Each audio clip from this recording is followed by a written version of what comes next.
Iya, saya melihat hari-hari ini dari khotbahnya Pak Gembala, Pak Wiryo sedang berbicara tentang berjalan bersama dengan Tuhan, walk with God. Memang di dalam kekristenan kita ya memang seharusnya kita ini berjalan bersama Tuhan. Ya namanya juga kita percaya kepada Tuhan, maka sudah seharusnya kita berjalan bersama Tuhan. Tapi pada prakteknya banyak orang Kristen yang tidak berjalan bersama. Nah kalau nggak berjalan bersama Tuhan berarti dengan siapa berjalannya? Hantu. Ya, ada yang berjalan dengan diri sendiri, dengan kekuatannya, dengan uangnya, ada yang berjalan dengan setan ya. Tapi ngomong dia Kristen. Ternyata tidak semua orang Kristen itu berjalan dengan Tuhan. Nah, hari ini saya percaya semua saudara yang hadir, saudara ingin dan selalu mau berjalan bersama. Kalau semua mau, maka saya akan menyampaikan firman Tuhan. Tapi kalau enggak mau, enggak usah. Ya, buang-buang waktu saudara ke sini. Ya, kalau saudara tidak memberi hati dan hidup untuk menghormati Tuhan. Orang yang menghormati Tuhan, dia datang untuk dengar firman dan dia berusaha untuk komit melakukan firman Tuhan itu. Amin. Kita buka bersama Keluaran pasal 33, saudara.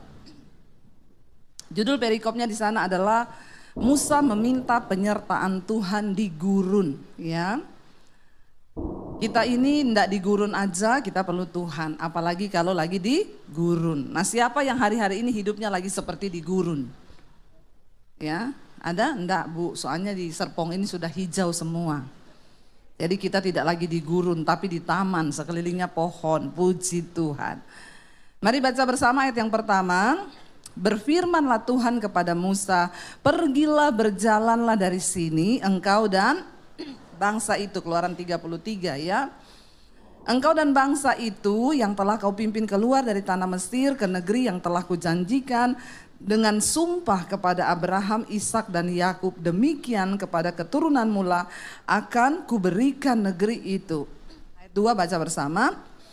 Aku akan mengutus seorang malaikat berjalan di depanmu dan akan menghalau orang Kanaan, orang Amori, orang Het, orang Feris, orang Heu dan orang Yebus. Saudara lihat ya, ini suku-suku ini adalah orang-orang yang menjadi musuh dari bangsa Israel dan mereka ini kuat. Dan pasti kalau bangsa Israel menghadapi mereka tidak akan bisa menang. Yang pertama, mereka memang tempatnya di situ. Mereka siap dengan semua peralatan perangnya. Sementara bangsa Israel ini hanya sedang dalam perjalanan. Udah capek, nggak bawa senjata, pasti kalah. Jadi dikatakan Tuhan bilang kepada Musa begini, berjalanlah engkau, bawa bangsa ini yang sudah kau bawa keluar dari tanah Mesir, perbudakan. Aku akan mengirim seorang malaikat. Aku akan mengutus seorang malaikat. Dia akan berjalan di depanmu dan dia yang akan menghalau semua musuh-musuhmu. Kalau Tuhan berkata mengutus seorang malaikat yang akan menghalau semua musuh bangsa Israel, berarti mereka pasti menang enggak? Sudah pasti kan? Karena ada malaikat. Berarti malaikat itu nanti yang akan menyertai mereka, membuat mujizat, apapun yang mereka perlukan itu ada malaikat, tenang saja. Saudara, kira-kira saudara senang enggak kalau ada malaikat yang menyertai hidupmu? Ya, siapa yang mau ada malaikat memberi kemenangan, memberi ya kelepasan, semua mau ya? Ya. Karena Tuhan yang bilang ya, tapi Tuhan bilang begini.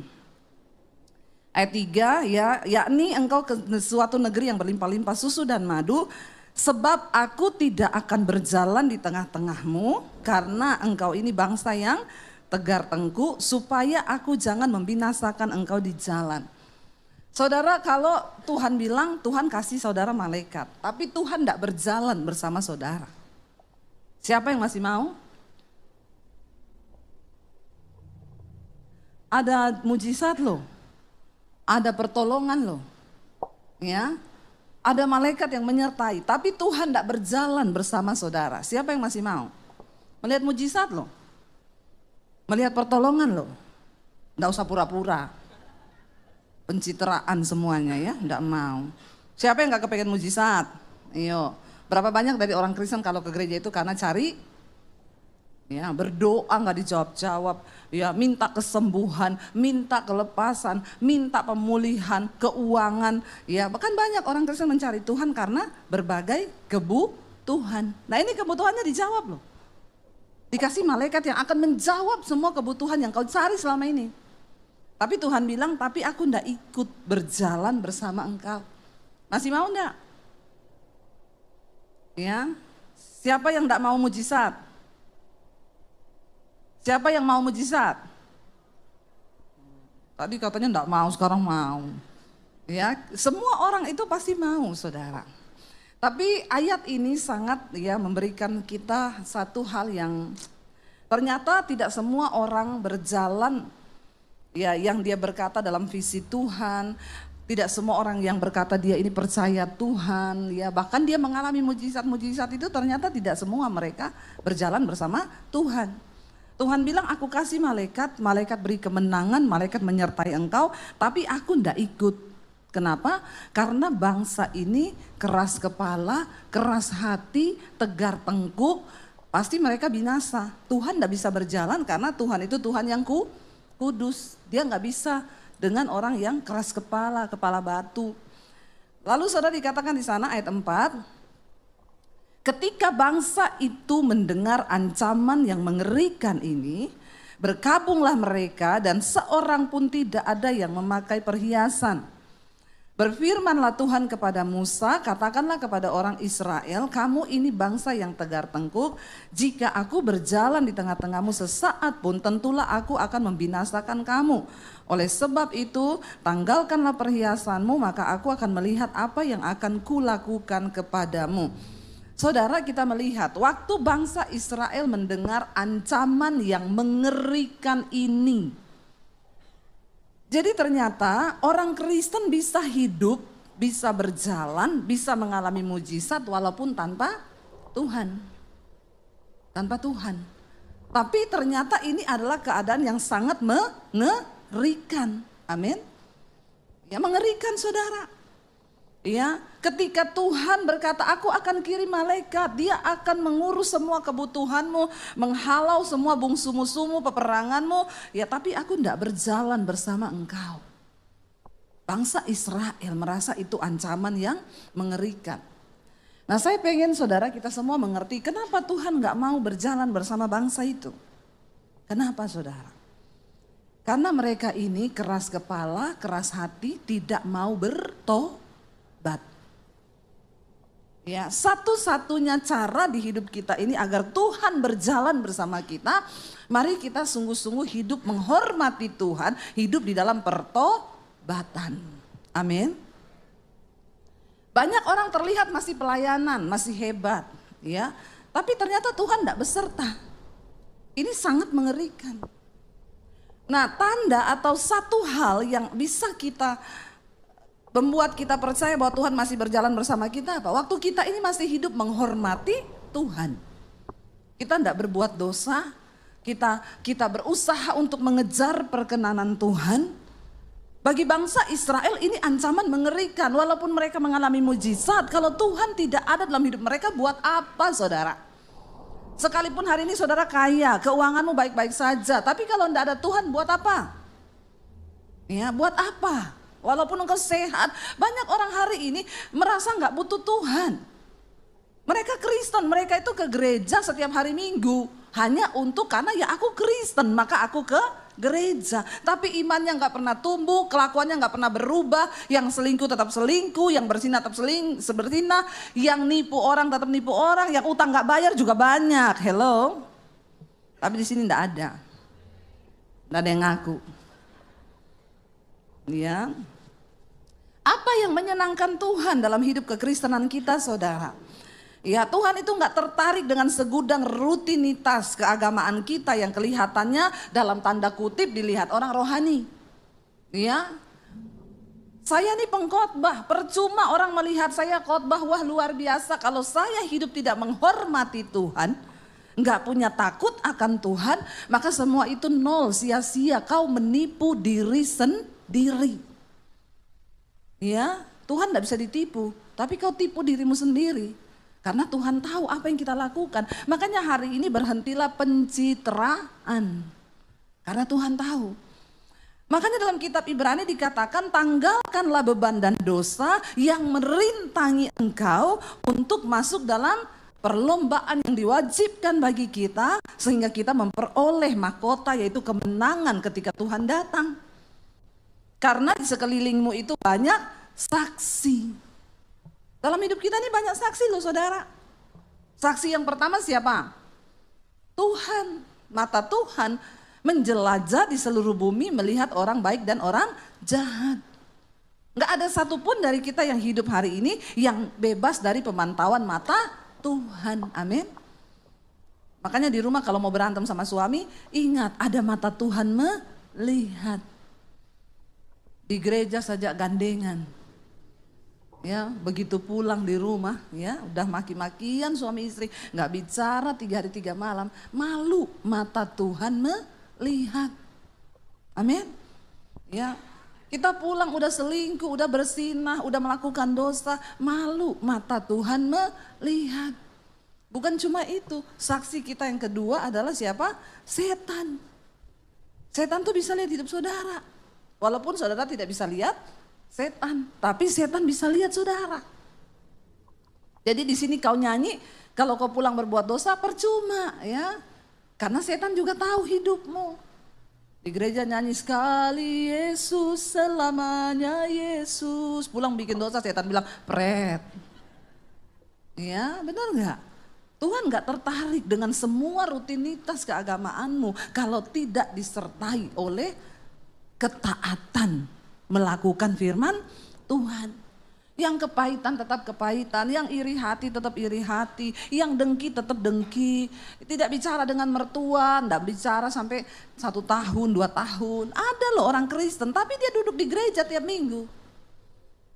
Ini membingungkan saudara. Di mana firman yang masuk di hatimu itu? Apakah firman hanya menjadi konsumsi telinga? Tidak pernah masuk ke jiwa dan mengubah karakter kita? Ya, kenapa Tuhan gak mau berjalan bersama mereka? Kau ini keras kepala, keras hati, tidak mau bertobat. Goal daripada kekristenan, waktu kita menjadi pelaku-pelaku firman Tuhan, itu goalnya. Bukan soal saya ini jadi Kristen sudah 50 tahun loh. Ya, ada lagi yang ngomong saya ini, ya ada opa-opa merokok. Saya bilang, opa kenapa merokok? Opa bertobat opa. Ya tubuhmu itu bait Allah. Kau ndak usah ngomong firman. Opa ini jadi Kristen sudah 70 tahun. Kau belum lahir, opa so Kristen. Ya, coba saudara, model begini loh. Kristen, dia pikir Kristen itu, saya nggak tahu ya apakah karena dia menjadi Kristen terus dia berbangga. Kalau kita ndak menjadi pelaku firman, ya nggak ada gunanya. Coba kita lihat bersama saudara. 1 Samuel 15. Ayat 22 sampai 23. 1 Samuel 15 ayat 22 sampai 23 ya. Tetapi jawab Samuel, baca bersama, apakah Tuhan itu berkenan kepada korban bakaran dan korban sembelihan sama seperti kepada mendengarkan suara Tuhan? Sesungguhnya mendengarkan lebih baik daripada korban sembelihan, memperhatikan lebih baik daripada lemak domba-domba jantan. Sebab pendurhakaan adalah sama seperti dosa tenung dan kedegilan adalah sama seperti penyembahan berhala dan terafim. Karena engkau telah menolak firman, maka ia juga telah menolak engkau sebagai raja. Saudara, ternyata ya kita sering kali berpikir saya sudah ke gereja, saya ngasih persembahan, kolekte, saya ngasih perpuluhan. Semua itu baik ketika engkau landasi dari hidup yang taat kepada firman Tuhan. Makanya banyak orang tanya sama saya, Bu mau tanya dong gimana soal perpuluhan Bu? Orang Kristen sekarang ini jangan ya, apalagi soal duit itu ditanya terus. Menurut Bu Debbie perpuluhan itu wajib atau tidak? Saya bilang kalau kau melakukannya dengan iman yang benar kau dapat upah. Tapi kalau kau melakukannya juga dengan tidak imanmu yang benar, tidak dapat apa-apa. Tuhan tuh tidak pernah untung dengan persembahanmu. Tuhan tuh nggak pernah rugi dengan dosamu. Kitalah yang akan menuai dari semua perbuatan kita. Ya, kalau kau memberi persembahan disertai hidup yang taat, melakukan firman Tuhan, maka itu akan membawa berkat. Tapi kalau kau tidak taat, kau bawa persepuluhan dengan harapan Tuhan akan kasih kau berlipat ganda, kau main judi dengan Tuhan, bertobat. Amin saudara. Ya, saya mengajarkan kebenaran. Karena dikatakan di situ bangsa Israel, mereka pikir asal kita berdosa, terus nanti kan kita persembahkan korban tuh. Ya, kita sembelih itu domba-domba untuk supaya dosa kita dihapus. Dia pikir Tuhan tuh siapa? Kau bermain-main dengan Tuhan. Jangan kau pikir setelah kau bisa mempersembahkan korban untuk menghapus dosa, terus Tuhan itu enak-enak aja gitu. Ya, banyak orang Kristen begitu. Kita berdosa nggak apa-apa, kita sudah diselamatkan kok. Nanti kan sebulan sekali kita perjamuan kudus, cuci lagi dosa kita. Tuhan melihat sikap hatimu, amin. Ya, kalau kita hidup tanpa ketaatan, menghormati Tuhan, percuma semuanya. Percuma semua rutinitas kekristenan kita tanpa disertai ketaatan. Percuma saya berkhotbah kalau hidup saya tidak taat sama firman. Percuma saudara melayani pemain musik, WL singers, kalau kau tetap hidup dalam dosa, tidak taat sama Tuhan, percuma. Mending kau daftar jadi pemain kafe saja. Loh benar, jangan bermain-main dengan Tuhan. Ya, sekalipun gembala, kalau hidupnya tidak taat pada firman, mending kau berhenti jadi gembala. Jadi pengusaha saja, daripada kau tidak mau menghormati Tuhan. Kenapa saudara? Dengan jelas ayat ini berkata, ya, apakah Tuhan itu berkenan pada korban bakaran dan korban sembelihan sama seperti kepada engkau mendengarkan suara Tuhan? Ya, sesungguhnya mendengarkan lebih baik daripada korban sembelihan. Lebih baik kau belajar taat sama Tuhan. Lebih baik kau belajar menghormati Tuhan. Itu yang menyenangkan hati Tuhan. Ya, ketimbang kau beli kambing domba dengan uangmu lalu kau sembelih itu. Lalu dikatakan di sana saudara, memperhatikan lebih baik daripada lemak domba jantan. Artinya apa? Lebih baik kau perhatikan hukum-hukum Tuhan, kau hidup mengikuti hukum Tuhan, daripada kau beli-beli itu domba jantan yang berlemak untuk mempersembahkan korban bagi penghapus dosamu. Karena ayat ini berkata, sebab pendurhakaan adalah sama seperti dosa bertenung, dan kedegilan hati, itu kekerasan hati yang gak mau tobat, sama seperti apa? Penyembah berhala. Ngeri gak saudara? Orang yang gak mau bertobat, itu orang-orang yang dosamu itu sama dengan penyembah berhala. Ada sebuah kesesatan besar dalam gereja. Ada sebuah kesesatan besar dalam kekristenan. Bukan Kristen progresif, bukan. Kalau itu kita sudah nyata-nyata sesat. Tapi kesesatan yang tidak terlihat dan sering kali terus dihidupi adalah apa? Ketika engkau terus duduk di kursi gereja, tapi hidupmu tidak pernah berubah. Kau tersesat. Siapa yang ngomong? Yesus. Ketika Yesus sedang memberi peringatan tentang pengajaran sesat. Ya, judulnya di sana adalah ajaran sesat. Hati-hati, Yesus bilang. Dari buahnya lah kamu dapat mengenal mereka. Siapa orang-orang yang tersesat itu? Orang-orang yang kelakuannya tidak pernah berubah. Mereka itu tersesat. Ya, makanya saudara, kalau kita ini berkata Kristen tapi kelakuanmu tidak berubah, ya, hidupmu tetap sama, maka kau sedang tersesat. Ya, di dalam gereja. Mari kita berubah saudara, amin. Dimulai dari diri kita sendiri dulu. Ya, kalau kita ini hidup dalam kepahitan, ayo lepaskan pengampunan. Kalau saudara masih terikat dengan dosa-dosa apa, ayo hari-hari ini berusaha menghormati Tuhan. Tuhan, aku pengen dilepaskan. Aku ini terikat dengan dosa ini, rokok, minuman keras, judi. Aku berdoa, Tuhan lepaskan aku. Semua kita bisa berbuat dosa, bisa jatuh. Tapi jangan terikat. Amin. Ya, jatuh itu biasa, namanya juga manusia.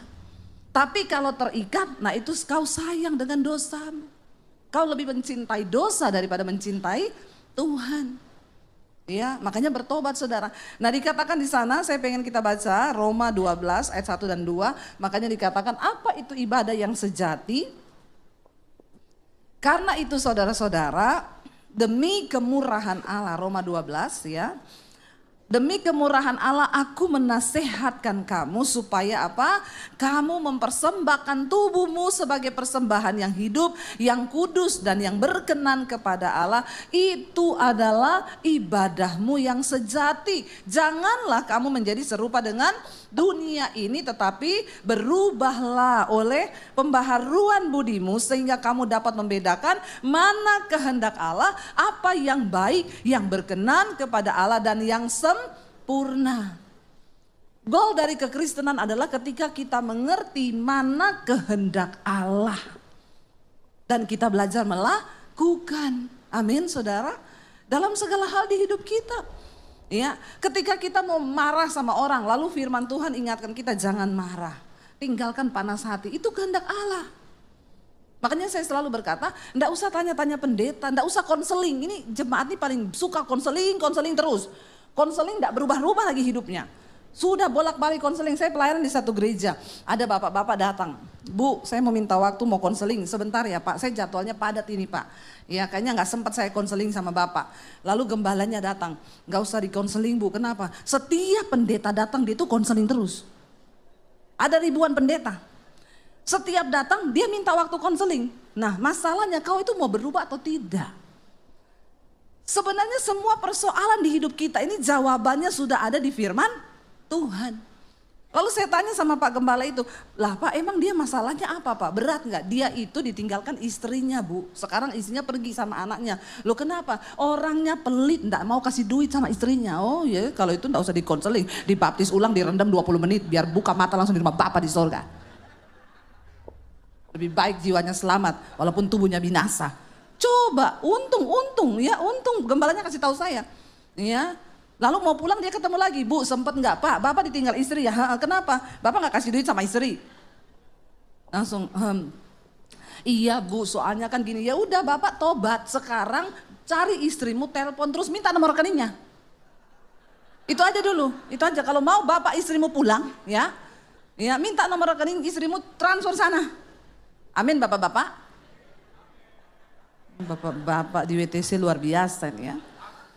Semua teriak amin karena dicubit istrinya. Ternyata istrinya.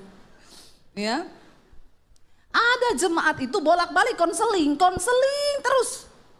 Sebenarnya semua persoalan hidupmu itu ada di firman Tuhan, ada semua. Ya, makanya saya itu males ya, saya itu bukan apa-apa ya. Kadang Bu mau konseling, ya urusannya bolak-balik di situ aja. Kenapa? Suamiku butuh tukang selingkuh, berdoa. Cuma itu nasihat saya. Ya tapi Bu dia begini, ini sudah beberapa kalinya. Dulu siapa yang suruh kau kawin sama dia? Saya kalau konseling begitu. Nggak kayak Ibu Flora sebagai gembala. Nggak usah kau kasih efek dramatis begitu. Ya, kalau Bu Flora kan di konseling gitu ya Bu ya. Ibu kan harus, oh iya nggak apa-apa Bu ya. Dengerin, saya nggak mau dengerin Bu. Males saya, karena jemaat itu orang Kristen itu udah sebenarnya ngerti. Cuma pura-pura enggak tahu saja. Enggak mau taat sama Tuhan, ya. Alay lebay. Saya paling enggak suka saudara. Ya tapi Bu suami saya, dia mau tunggu saya bilang cerai aja. Itu pasti itu. Saya bilang nggak bisa cerai Bu, enggak bisa, berdoa. Ya saya sudah berdoa, tapi gini lah. Terus Ibu mau saya bilang apa? Hah? Ngomong. Kalau yang mau konseling sama saya ngerti dulu saya begini orangnya. Supaya saudara gak jadi konseling. Ngapain lo konseling, maunya konseling. Terus baca tuh Alkitab baca. Ya. Saya kasih tahu sama dia, Ibu sudah baca Alkitab belum? Sudah. Kau dapat gak ayat yang tentang bergumul buat suami? Yang mana? Pret. Kau jadi Kristen berapa puluh tahun kau? Kenapa kau enggak dapat tuh ayat tentang suami? Alkitab berkata istri-istri kalau ada suamimu yang tidak taat pada firman, doakan dia tanpa perkataan. Hanya dengan perbuatanmu menangkan suamimu. Amin ibu-ibu. Enggak usah konseling lagi sama ibu gembala. Apa-apa konseling. Bertumbuh sendiri cari Tuhan. Baca itu Alkitab ada ayatnya. Semua ada di firman Tuhan, enggak usah mau, ya saya tuh kadang-kadang udah konseling buang waktu, ya udah gitu dikasih tahu ngeyel setengah mati, ya tapi suami saya itu gini, ya tetap berdoa ibu, lah ibu Debbie enak ngomong berdoa, masalahnya suaminya kan baik, lebih emosi nggak saya, ya. Makanya ya, ibu sih nggak tahu suami saya. Coba ibu rasa suami saya, emoh, aku rasa suamimu wegah, kagak, pret. Ya ngapain saya rasa suamimu? Ya syukur kau, siapa suruh dulu kau menikah dengan dia? Itu loh orang Kristen, udah nikah nggak tanya Tuhan. Nikah nggak ngerti kehendak Tuhan. Saya mau bilang nih sama anak-anak muda ini yang belum menikah, berapa banyak sih yang belum nikah? Angkat tangan. Ya. Kau berdoa sungguh-sungguh untuk jodoh ya. Jangan sembarangan. Baca itu Alkitab, baca. Alkitab bilang jangan jadi pasangan yang tidak seimbang dengan orang yang tidak percaya. Kalau sudah nggak percaya, lewat dulu aja. Ya kecuali kau mau bayar harga yang mahal.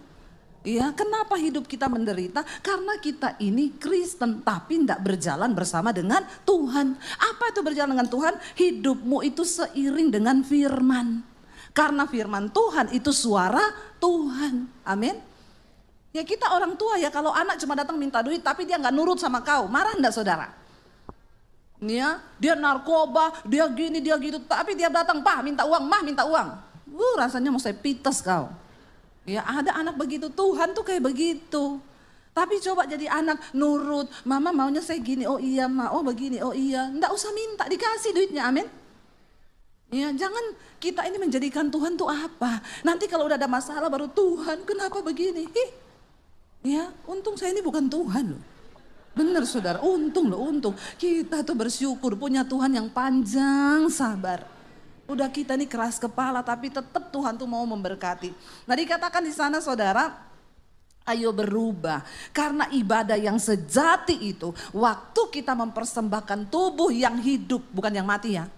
Yang hidup, baca Alkitab. Makanya kalau orang sudah mati, enggak usah taruh Alkitab di peti. Amin. Ya, orang Kristen enggak usah taruh-taruh apa-apa di peti. Ya, apalagi Alkitab. Mending kau kasih sama orang yang hidup tuh Alkitab. Amin. Karena orang mati sudah tidak bisa baca. Saya yang protes kalau ada orang Kristen mati taruh apa-apa di peti. Ya, taruh rokok. Coba orang mati disanggup rokok. Aduh ya, ini enggak bertobat ya. Semasa hidup aja enggak boleh merokok, apalagi kalau sudah mati. Kau bingung sendiri kalau dari kuburan keluar asap nanti. Ya coba saudara, orang ini kadang-kadang ya coba pakai logika. Makanya kita ini harus mencintai Tuhan dengan akal budi. Akal budimu itu pakai. Tuhan tuh ciptakan dengan otak, kita ini dikasih otak untuk mikir. Jangan otak ditaruh di tobat. Bilang kanan kirimu, tobat. Ya, coba kasihi Tuhan dengan akal budimu. Waktu kita hidup ini loh, kita sungguh-sungguh ya mengejar Tuhan. Ini saya waktunya sampai jam berapa ya? Oh ini masih 13 menit lagi ya. Jadi saudara mari, ya saya mau bilang sama kita semua, apa ibadah yang sejati? Persembahkan tubuhmu ini sebagai persembahan yang hidup, yang kudus, berkenan kepada itu ibadahmu yang sejati. Itu lebih daripada kau nyanyi di gereja. Lebih daripada kau lompat-lompat di gereja. Ya, buat apa kau lompat-lompat di sini kalau hidupmu enggak berubah? Amin. Ya, buat apa kita nyanyi-nyanyi di sini kalau ya kita pulang hidup enggak melakukan firman? Buat apa? Jangan bermain-main dengan Tuhan. Ya, lalu bangsa Israel ketika mereka mendengar ancaman yang mengerikan itu dikatakan di sana saudara, mereka akhirnya merendahkan diri, mereka mencabut semua perhiasan yang mereka pakai. Karena perhiasan itu berbicara tentang kesombongan, keangkuhan diri. Mereka tanggalkan lalu mereka merendahkan diri. Mereka akhirnya apa? Bertobat di hadapan Tuhan. Lalu Tuhan bilang, aku akan mempertimbangkan apa yang akan aku lakukan dengan kau. Tuhan itu murah hati. Bahkan di dalam Tawarik dikatakan apabila Tuhan sudah merancangkan akan memusnahkan satu bangsa, entah malapetaka, entah gempa. Tapi ketika umatku yang atasnya namaku disebut, mereka bertobat, berbalik, merendahkan diri, meninggalkan dosa-dosanya dan mencari wajahku. Alkitab berkata Tuhan mendengarkan seruan mereka, memulihkan keadaan mereka. Amin. Walaupun sudah terdengar kabar Indonesia akan dilanda gempa besar 8 megateras yang akan menghancurkan karena lempengan bumi itu akan bergerak. Tapi ketika kita mau bertobat, merendahkan diri, Tuhan yang pegang kuasa, mau lempeng mau apa itu Tuhan yang mengendalikan. Amin. Kita gak perlu takut asal kita bertobat. Hanya pertobatan yang akan meluluhkan hati Tuhan. Karena itu mari bertobat. Akhirnya Musa berkata kepada Tuhan, Tuhan ya engkau pimpin kami ya. Sesudah itu Musa mengambil kemah dikatakan di sana saudara. Ya, lalu ada tiang awan, tiang api, kita sudah tahu di sana dikatakan. Lalu berkatalah Musa kepada Tuhan, ayat 12. Ayat 12, baca bersama 1, 2, 3. Lalu berkatalah Musa kepada Tuhan, Keluaran 33 ayat 12 ya, Keluaran 33 ayat 12. Lalu berkatalah Musa kepada Tuhan, memang engkau berfirman kepadaku apa? Suruhlah bangsa ini berangkat. Tetapi engkau tidak memberitahukan kepadaku siapa yang akan kau utus bersama-sama dengan aku. Namun demikian engkau berfirman, aku mengenal namamu dan juga engkau mendapat kasih karunia di hadapanku. Maka sekarang ayat 13. Jika aku kiranya mendapat kasih karunia di hadapanmu, beritahukanlah kiranya jalanmu kepadaku sehingga aku mengenal engkau, supaya aku tetap mendapatkan kasih karunia di hadapanmu. Ingatlah bahwa bangsa ini umatmu. Ayat 14. Lalu ia berfirman, apa? Aku sendiri hendak membimbing engkau dan memberikan ketentraman kepadamu. Berkatalah Musa kepadanya apa? Jika engkau sendiri tidak membimbing kami, janganlah suruh kami berangkat dari sini. Dari manakah gerangan akan diketahui bahwa aku telah mendapat kasih karunia di hadapanmu, yakni aku dengan umatmu ini. Bukankah karena engkau berjalan bersama-sama dengan kami, sehingga kami dan aku dan umatmu ini dibedakan dari segala bangsa yang ada di muka bumi ini. Amin saudara. Musa bilang gini, Tuhan engkau berjanji memberi perkenananmu kepadaku. Dan apakah tanda perkenanan itu bagi hidupku? Cuma satu, waktu engkau berjalan bersama-sama dengan kami. Kenapa? Karena ketika Tuhan berjalan bersama dengan kita, Musa berkata, hidupmu akan dibedakan dari orang-orang yang tidak mengenal Tuhan. Ada perbedaan antara orang yang mengenal dan berjalan bersama dengan Tuhan dengan orang yang tidak. Kenapa? Orang yang berjalan dengan Tuhan bukan hanya bicara kekayaan. Engkau punya damai sejahtera di hidupmu. Dan engkau berbeda dengan orang dunia. Di saat hari-hari ini orang dunia kehilangan damai sejahtera. Mereka semua sedang hidup dalam ketakutan. Tapi anak Tuhan yang berjalan bersama Tuhan, engkau penuh dengan damai sejahtera. Hidupmu penuh dengan sukacita. Bukan bicara tentang uang loh saudara. Karena orang yang gak punya uang sekalipun, kalau ada Tuhan bersama engkau, maka engkau akan melihat kemuliaan Tuhan. Siapa? Yusuf berjalan bersama Tuhan, bukan berarti gak ada masalah. Orang yang berjalan bersama Tuhan bukan berarti tidak ada masalah. Tapi jika Tuhan besertaku, Tuhan akan beri engkau kekuatan melewati setiap masalah itu. Tuhan akan beri engkau kelegaan. Ya, makanya dikatakan berbahagialah orang-orang yang bertahan dalam ujian dan pencobaan. Karena kalau kau sudah tahan uji, engkau akan menerima mahkota kehidupan. Mengikut Tuhan, berjalan bersama Tuhan bukan berarti tidak ada masalah. Tapi ketika masalah itu datang, engkau dapat kekuatan. Ketika masalah itu datang, ada kelegaan. Sehingga Yesus berkata, belajarlah kepadaku. Sebab kuk yang kupasang itu ringan dan bebanku pun juga enak, kata Tuhan. Sebab aku akan memberikan ketenteraman dan kelegaan kepada jiwamu. Berjalan bersama Tuhan. Jiwa kita ini loh punya damai sejahtera dan sukacita. Amin saudara. Karena itu Bapak Ibu, saya mau kita semua hari ini mengerti tentang berjalan bersama Tuhan harus dilandasi dengan pertobatan. Kita naikkan pujian, bila engkau tak beserta.